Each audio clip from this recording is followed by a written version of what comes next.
Dante, ano ang dahilan? Bakit hindi daw siya nakapunta?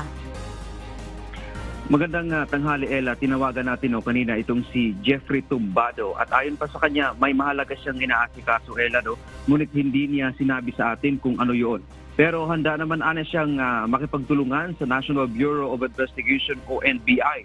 Kinumpirma din mismo ng NBI Anti-Graft Division na wala ring abogado na dumating si Tumbado. Dagdag pa ng NBI, tatlong sapina ang kanilang pinadala sa iba't ibang address sa Novaliches, Quezon City, Caloocan City at mayroon din sa Olongapo.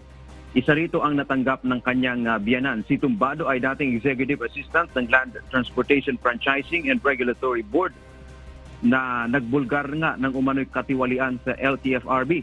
Subalit kalaunan ay binawi din ito ang kanyang pahayag, partikular laban kina DOTR Secretary Jaime Bautista at suspended LTFRB Chief Guadis III. Sinabi ng DOJ na nakatakdasan ng pagharap ni Tumbado sa NBI ay para ipresenta ang kanyang ebidensya para suportahan ang kanyang mga aligasyon ng umano'y korupsyon sa LTFRB. Kanina ay kinumpirma din ng NBI Anti-Graft Division na nagmeeting na sila, Ella, para sa susunod na hakbang matapos nga hindi sumipot itong si Tumbado.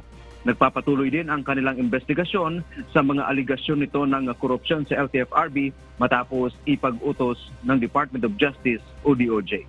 Yan muna ang ating update mula dito sa Maynila. Balik sa iyo, Ella.